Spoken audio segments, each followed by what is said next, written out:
So with Nexus Nights beginning, we have a difficult decision on, do we go ahead and build up to the meta decks but also spend a ton of money in the process, or do we go ahead and bring a little bit of more of what we got? That can be a little bit difficult, especially when you go against the meta. So what we're going to be looking at instead are decks that are under $80 that you can go ahead and build up as the market cools down to be something to face against the meta. So what are those decks? Well, let's go ahead and dive in.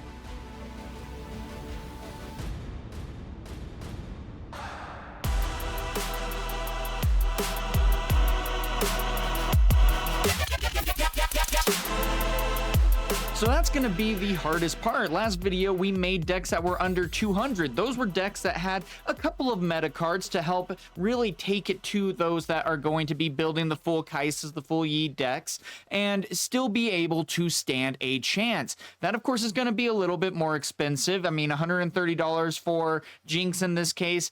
And on the upper end, you know, you had closer to $180 for like a Lee Sin deck in this case. And so that can be a little bit difficult for some people to bring it forward. So I wanted to create this video so that you could go ahead and spend $80 or less. And I mean, heck, when we look at the first deck, that's going to be $20 for you to be able to get into this deck and then still be able to upgrade it down the line once the market cools down.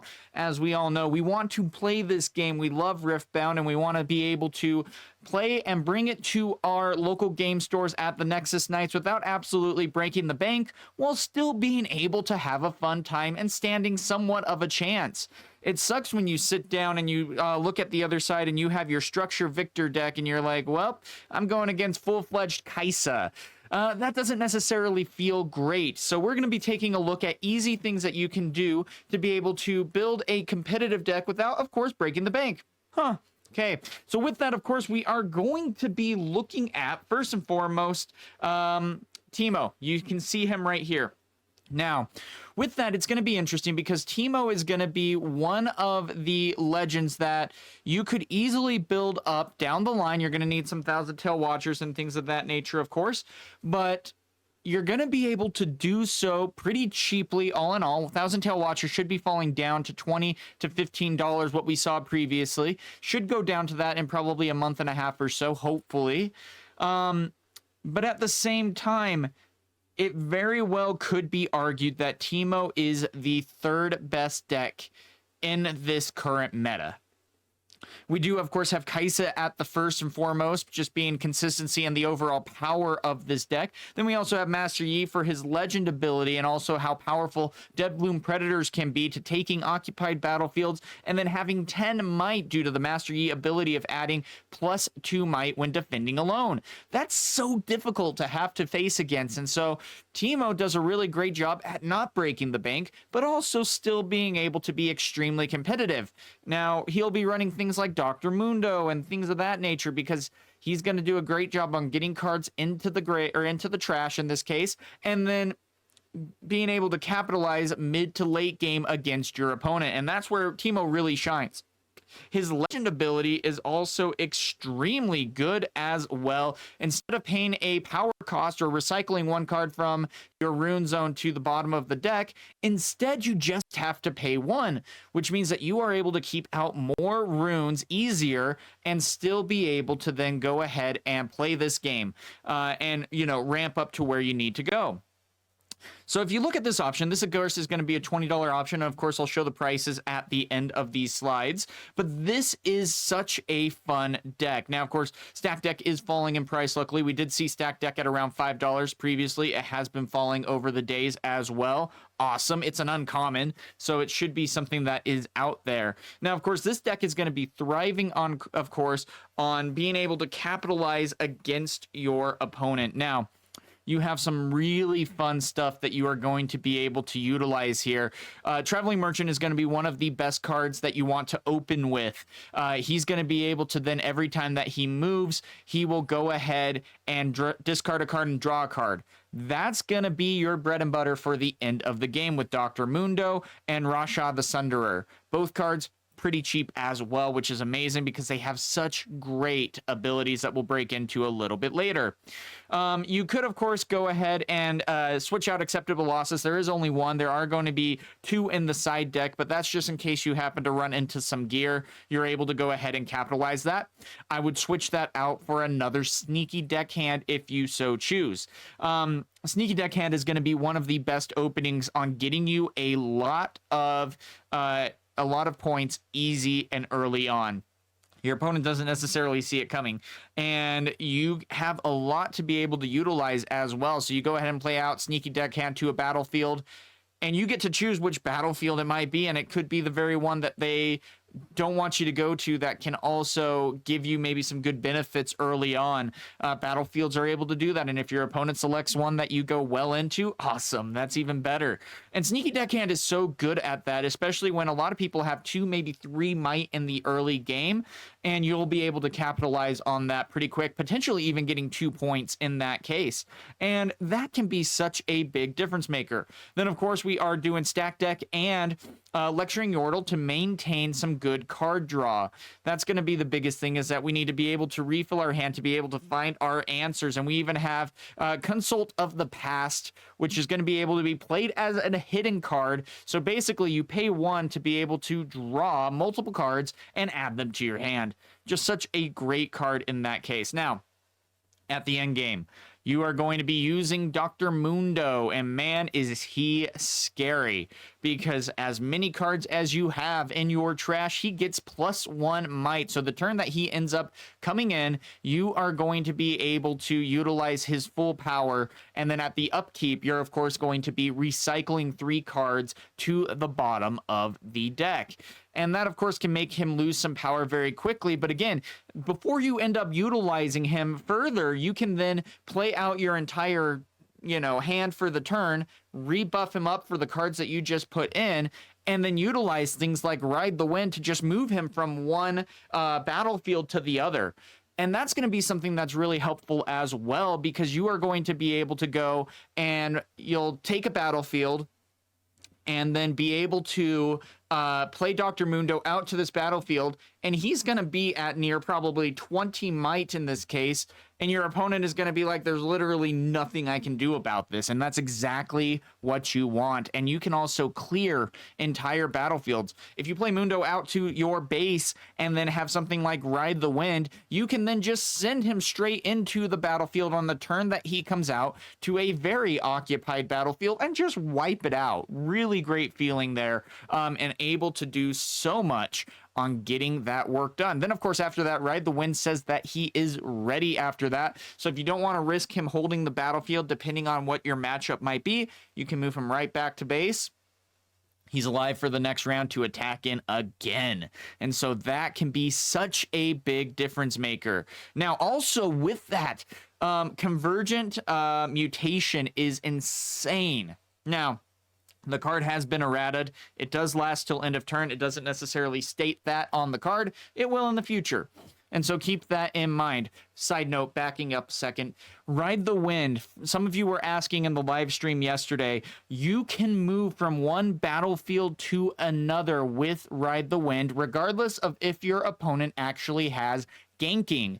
Now, what that necessarily can mean is if you end up having, for example, like a sneaky deck handout, and you have 2 runes at your opponent's turn, they attack into the battlefield, you play Ride the Wind, you send your sneaky deck hand over to the other battlefield, and you score the point, and if he happens to survive, at upkeep, you will score another point. It is a special move due to a card ability, and therefore it can break the bounds of those rules, where even though it doesn't have ganking, it can move from one battlefield to another. Such a good card. That is something that you also need to watch out for if you happen to be going against Annie, because that is just such a crazy combo with Vi and Ride the Wind. Now, you can do the same thing with Mundo, which is just absolutely crazy in that case. And so with that, Convergent Mutation is going to be such an insane card as well, due to the fact that you can target Mundo, you can target Sunderer, and be like, okay, cool. Well, Ravenbloom student, you're now up to 18. just like that. So you can even have Mundo out in base. Your opponent can feel the franticness of, you know, Mundo being able to move into a battlefield after this. They go into the battlefield that, you know, is occupied by your units. You play Convergent Mutation selecting Mundo, and boop, yep, they're not taking that. So just really great stuff there. Then you have great defensive cards like Smokescreen and Fight or Flight to be able to stop your opponent from taking the battlefields. This is going to allow you to have a little bit of calculation that you need to do, though, because you do want to have that mana available for you to be able to do. Fight or Flight, though, is also a hidden card, so you can play it out for one, don't even have to recycle, and that can save you a lot as well instead of recycling. Such a good card, and you also don't have to rely on keeping all your runes up to be able to use it on the following turn. Tide Turner is also just a really good card. Another trick play for you to be able to do. You put him out into an occupied battlefield of yours. You have Mundo out in your base. They attack in. You reveal Tide Turner. You switch Tide Turner with Mundo. Wow, okay, that's fun. And just can really surprise your opponent in a lot of ways. Now, the meta deck of this does take pretty much Thousand Tail Watchers and a few other pieces, but otherwise, this deck is actually pretty secure. And so if you are going to be building a budget deck, one, this is $20. Cool. You know, two, this is going to then be able to be easily upgraded to the competitive scene. And you're going to be able to take it to the Kai'Sas, take it to the Yis in this case, and show them exactly why they need to fear Teemo. That's going to be the big thing. Now, with that, of course, we are going to be taking a look at the prices. $22 all in all. And again, the biggest prices that you are going to be seeing are stacked decks still at like $4 and like the Mundos and things of that nature. But still, $25 is going to be just a really good option for you and a great way to get into this game.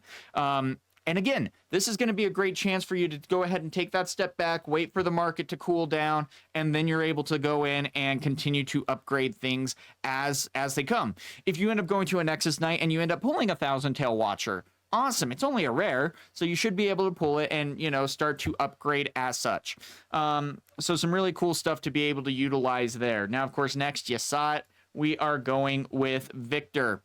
Now, we have already done a how to upgrade your structure decks that you got. That was last week's video that we made that to show you how to make those decks competitive. This is more so to show how to make it budget friendly. Again, waiting for the market to cool down. And so this isn't going to have the Thousand Tail Watchers like what the other video has, and instead is going to be a more budget friendly, which I think you guys are going to appreciate. Now, unfortunately, the biggest cost, or one of the biggest costs in this case, is going to be your Viktor champion. He's around $8 to $9 right now, depending on where you are at. That can be a lot. Well, at least when you're trying to go budget, you know, and you're trying to keep it under $80. I believe we got around 60 in this case, if I'm recalling correctly. And this is just such a great option. You're able to play out Students, Daring Poros, you know, Soaring Scouts, and Watchful Sentries early in the game. Lecturing Yordle is there for card draw as well. And that can be really helpful as well because he has an ability of tank, meaning that he takes damage before anything else. And people forget that a lot. So you can go ahead and send in some very devastating stuff that you would rather not die. And Yordle will go ahead and absorb 2 of that damage and you can save the other unit. Now, that can be so good. Now, the biggest thing that Viktor can sometimes struggle with, though, is holding battlefields. And that's going to be the hardest part. Shin is such a good card. It sucks a little bit because you do play him out as a reaction. It does have to be to a battlefield that you occupy. You cannot attack in, and while you are attacking in, you play Shin as a reaction and add +5. Doesn't work that way. Instead, it has to be to a battlefield that you occupy. So it's a great way to surprise your opponent. You have 3 floating, you know, you might be playing a Hidden Blade or things like that. They go ahead and attack in, and boom, you go ahead and you play Shin, and he has tank, he has shield, and he's going to be blocking for 5 in that case. And a lot of times, they don't see that coming, and especially with a bunch of your 1 might units out, and you just are able to hold the battlefield. Such a big difference maker there. And then, of course, this is going to be thriving on being able to create a lot of tokens. So Faithful Manufacturer and Vengeful Captain are going to be able to do so. They do such a great job. You need to keep in mind with Captain, though, that it has the Legend ability, so you do need to play something first. Your Legend ability does not count as a card played. It just counts as an activated ability, so you do need to play an additional card first, which is why we are running so many 2 and 3 costs as well. That way you can go ahead and play out Vengeful and get 2 more tokens created in that case. Very, very cheap cards as well. Shinzi only like a dollar as well. Leona, we're running 1 of. This is in case you happen to get into some big trouble with big units and you're not quite there to take Harness Dragon to remove them, or you don't have your Imperial Decree. Leona is such a good card because when I attack, you get to stun a unit. And man, that can really shut down Master Yi. Such a great ability because, you know, when you stun and you're just not dealing damage, his legend ability of adding 2 might when defending alone doesn't do anything, which is really nice. You still need to be able to, of course, get over the might that is on the board in this case, in order to go ahead and take the battlefield. Otherwise, you just bounce back. But still, this is something that will be very helpful on being able to take these battlefields handedly. That's why we also added things like Smokescreen to go ahead and help you out with taking the battlefields as well. The biggest problem with Viktor, and why I feel like he's not necessarily in tier 1, even in this current meta, is due to the fact that he just lacks... He just kind of struggles. He's good early game, struggles mid game, and then can have explosive turns at the end game. But it's that middle game that really kind of takes him back into that tier 2 zone, and why he struggles against other decks. That's why we added things like Singularity and Imperial Decree. Singularity is going to be very helpful on being able to deal 6 damage anywhere on the board. That's going to be very helpful for you because you're going to be able to then go ahead and be like, okay, I take out your back base unit that I don't want to have to deal with. Or even if they have like a Viktor, you always stick the Viktor in the back unless you absolutely have to attack in to take a battlefield. Well, you're just like, hey, well, one of your most important units are just gone. Cool. Same with Imperial Decree. You're going to have a lot of 1 might tokens. Again, if you're going against Ys, they have a lot of buffs and things of that nature as well. They also have Defy. Well, guess what? Defy cannot counter Imperial Decree. Doesn't matter. So you're going to be able to then go ahead and send 2 of your tokens, 1 into each battlefield, and you'll be able to kill those units. Your units, of course, will die. You don't care. They're a dime a dozen. You're Viktor. And so then you'll be able to actually take the battlefield back and get 2 points. Imperial Decree is such a good card. You don't see it necessarily in a lot of Viktor decks, and so it's going to be something interesting to keep in mind. One note, we did change out Unchecked Power. It was $8 a few days ago. It's now up to $14, so we are taking that out for now. But still, Sprite Mother is a really good card as well, being able to play a readied 3 Sprite unit. If you do want to go a bit more budget, go Sprite Call instead. That's going to be, of course, costing 1 less with 1 less power cost, and it brings in a readied 3 might unit. A lot of people play that as a hidden card. You don't necessarily need to. You can go ahead and play that as a card out to your base and then send it into the other battlefield. And even if that's a break even, you know, where they have a 3 might unit and you have a 3 might unit, you're okay with trading that in and then just being able to go ahead and take the battlefield. And that's the big thing that I really wanted to focus on, is really strengthening the mid game of Viktor so that you can thrive in the late game. Grand Stratagem, you do not want to run 3 in my opinion, because it can clog up your hand. You want it to be there when you want it, not when it's very inconvenient. Opening up with it in your hand at the start after you've mulled again, that sucks. And so if you have 3 and you end up having 2 in your hand, it can be just such an uphill battle in that case, and something that you need to keep in mind. And then, of course, Harness Dragon, very cheap card, little expensive with the 2 power costs, but still, when you're able to kill a unit, that can also be Mundo in that case if you're going against like a Teemo or something like that. Any unit in that case is dead. It cannot be defied. It cannot necessarily be stopped. great card for you to be able to use to really just even the battlefield. I wish it had more than 6 might, especially for the 8 cost, but you're really paying for the ability to kill a unit and have a 6 might unit out at the same time as well. Really fun deck overall, and it's crazy because your base is only so strong, or as big as your playmat, you know, in that case, and so it can be a little difficult for you to be able to do so. But man, it is a fun deck, and you can utilize so much with this. Now, with that being said, again, this is about a $53 deck when all things are considered. The Leona, the Viktor, the Mundo are going to be the more pricey cards, but even like Harness Dragon is $1. Smokescreen being around $2 is not too shabby either, and just a lot of good options for you there. Again, though, the little caveat that we have here is that Viktor is not going to be, necessarily your tier 1 deck.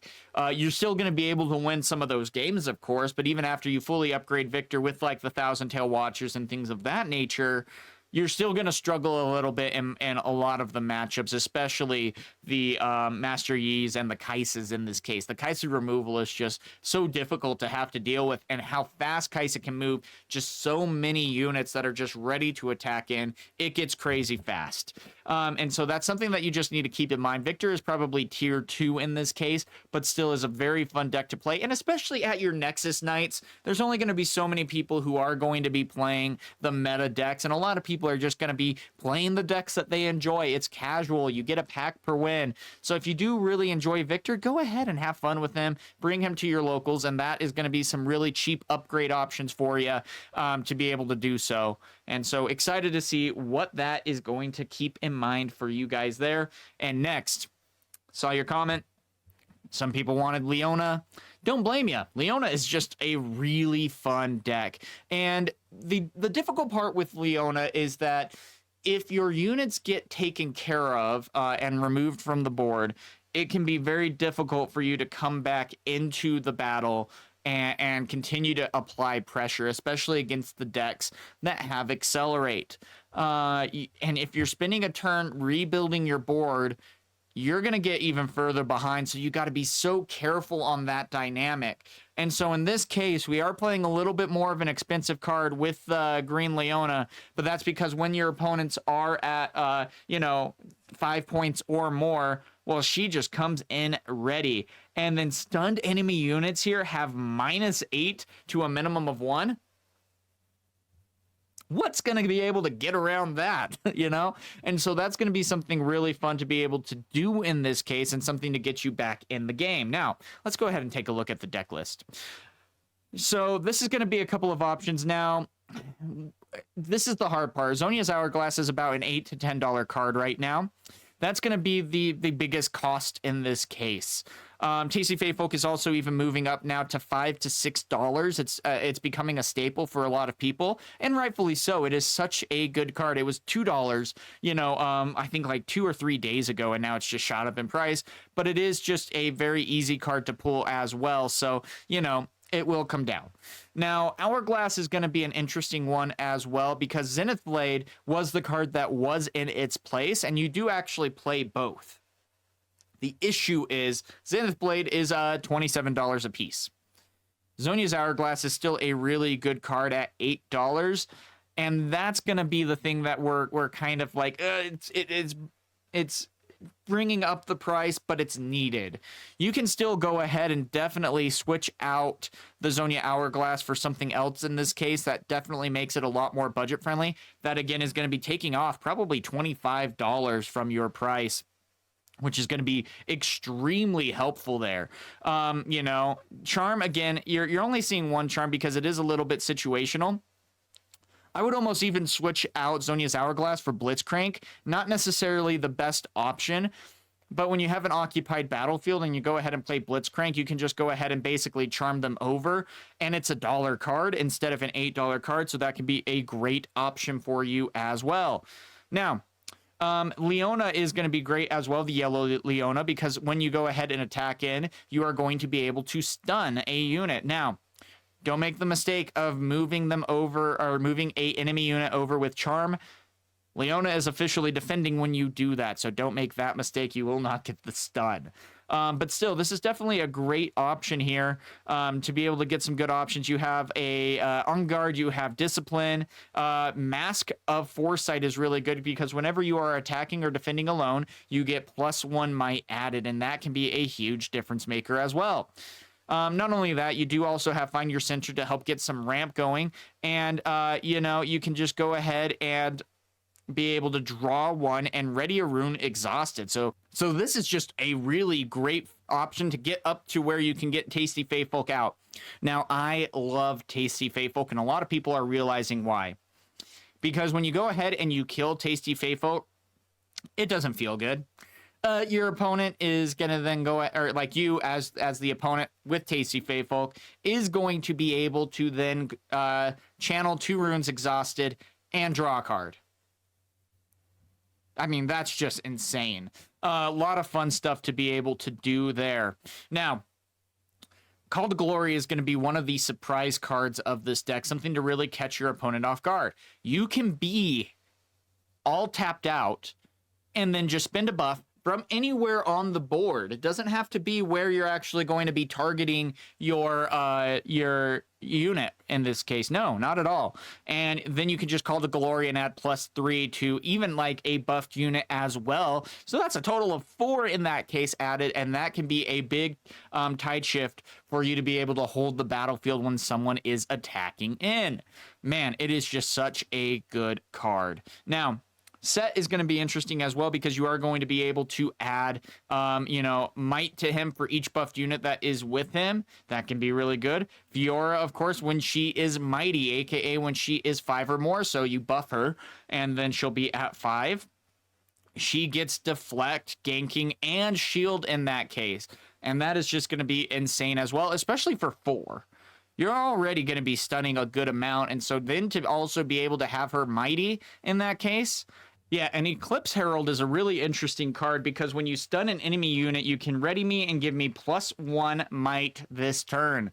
That stacks. You can go ahead and ready the Herald when you stun something, attack in, go ahead and stun another thing, bring it back to base. If you happen to have enough, stun another thing, go into the other battlefield. And so this is just something that can really make a big difference, and it gets +1. It's basically the green Jinx in this case, and just has a little bit of a different caveat to add the might and ready. Really good card, really fun to be able to play. You're running a 1-of because you don't necessarily have the best situations to be able to play it, and you want to be able to see it towards the late game, and you don't want it to clog up your hand at all. And so definitely some good food for thought. But guys, this is just a really fun deck. I will say, though, this is kind of in the same realm as Viktor, where it can struggle. Again, if they do end up taking care of a lot of your units, you're going to be struggling getting back into this game. But that's also why we added the Green Leona and the Eclipse Herald and Tasty Faithfolk, so that you're still able to try to continue to be in this game while you're also possibly rebuilding your board. But still, really fun deck. I love what Leona is able to do. Again, probably tier 2 once you fully upgrade her. Now, with that, of course, this is going to be a $51 deck in total. And so, again, your Fiora, $2 in this case. Set is even $1 as well. Your biggest costs, of course, are going to be your Leona, which is going to be your $5 card, and you're running 2 of in that case. And so, just a lot of interesting options to get your deck moving. And so absolutely love this deck. It also can be something to surprise your opponent. It is a really good color combination to be able to get things done. And so you'll be able to almost surprise your opponent with what you are able to do. And that can be a big advantage as well. Playing decks that they don't necessarily know the full combos of, or not knowing what to expect with this deck, can even in and of itself cause a lot of misplays, which can give you a good advantage. That's what happened to me when I went against Misfortune against Prismaticism in an online tournament. He played a deck that I just literally had no idea what to even expect. And it was Misfortune, but it was a completely different Misfortune. And I fumbled. I didn't know how to prepare or get ready for these interactions. and I messed up, and so it can be such a big difference maker. All right, the final deck is gonna be another Yasuo, but the biggest thing is Yasuo can be so good at being able to be made for literally $5 if you so choose. We aren't making a $5 version. We're doing more of a $20 and a $60 version. We have two different versions of that. But Yasuo can be such a great ability here because he can be just something that your opponent never expects, and he can move and have a lot of really interesting interactions because green and purple is such an interesting color combination. You have things like Discipline, which add +2 might. You have Charms. You have all these things. You have Defies. Then on the other side, you have a lot of movement, fighter flights. You have sneaky deckhands and things of that. So you can just overwhelm your opponent in such a fun way. And I gotta say, Yasuo, for me at least, is the most fun deck that I have playing, next to Annie. Annie is my favorite, but again, she's purple and it's the movement. That's what makes her so fun, and Yasuo has the same flair of that, just with the green side. So really great combination there as well. With that, you're going to be looking at this, and you'll see two Yasuos at the very top. Great abilities right there. And it'll be really important to see how this is going to play out. Now, of course, the green Yasuo, you can pick which one you want to be your legend. But the green Yasuo, depending on the matchup, can be very good as well. You need to be careful with him because you do want him to be able to attack in, And so if you are going against anything red or things of that nature, you're going to want to be saving 1 or 2 runes in this case for a discipline, to be able to get things going, or even unguard to save for 1 in this case, so that you are able to go ahead and move things. You even have things like fight or flight. So if you're going against green, like a Master Yi or whatever, and they go ahead and try to grab your Yasuo and move them into base, well, if you have 2 floating at that point, you can go ahead and fight or flight and just go ahead and move their unit out and you score. So, I mean, it can be a lot of fun shenanigans, and it can also be a hidden card. We've talked about that previously. You have 3 Defies. That's going to be really good. 2 Charms, not necessarily fully needed, but still very helpful. Mask of Foresight, really great as well. Again, being able to add 1 might when you are attacking or defending alone. Now, back to the Yasuo ability. It's going to be so great because you attack in, and you are able to immediately deal 6 damage before the battle or before the showdown even begins. So you can take out a unit. Now, of course, keep in mind that it is to a specific unit. You don't spread that out. So if you are going against Viktor and they have 5 1-might units in base or in the battlefield, you don't just go ahead and attack in and you deal 6 damage out evenly. That's not how it works, unfortunately. But 6 to 1 is really good and something to really surprise your opponent. You can ride the wind to score extra points with like Yasuo in this case, and that can be your winning point. That is a specific win con, and again, it is something that expands the bounds of the rules because it can be your 8th point without needing to conquer both. So really cool stuff to be able to see there. Discipline is going to be that buff that you need. Zhonya's Hourglass, in this case, it is a little bit more needed. There's not necessarily a fallback in this case budget-wise. We will be looking at the cheaper option that doesn't add Hourglass. Again, that's going to be taking $25 out of this, I think $65 deck, if I remember correctly. Sneaky Deckhand to surprise your opponent, and find your center to get that rampant card draw. Master Yi down at the bottom. Woo, he good. He's really good, and he's about a $2 card, and then whenever you have 8 or more runes out, he gets +4, so he's going to be an 8 for 5, so in-game stuff, that's going to be so good. And again, the Tasty Feyfolk, that's going to be another $15, and Rasha the Sunderer, that's going to be another $1 in that case, give or take. But again, you're going to be shuffling through so many cards and that you might be able to get a 6-might unit literally by recycling 1. That can be a big difference maker. Fading Memories is interesting because, again, this is going to be something to help deal with those immovable forces. You're going to be okay with using this on, like a Deadbloom Predator, even though the Deadbloom Predator has Deflect, meaning that you have to recycle a rune when you target him. That's fine. You're getting rid of a big force there in that case. It's just going to die. That's awesome. Windwall, again, for those big situational moments, you do have to plan around that. Know your matchups in that case. Otherwise, I would just maybe switch that for an Unguard. But that again is going to be situational, so it'll be fun to see. Now, of course, the $20 version is not going to be having the hourglasses, but instead tide turners in this case, and a few other different options. This is going to be interesting. Again, you're still going to be spending about $15 on the Tasty Feyfolk, but again, we're trying to focus on how can we actually stay in this end game. And that can be something that is a little bit difficult with these budget decks, especially when going against more of the meta stuff or more of the finer tuned decks in this case. And so that's why we keep having Rashtra the Sunderer and Tasty Feyfolk in this case.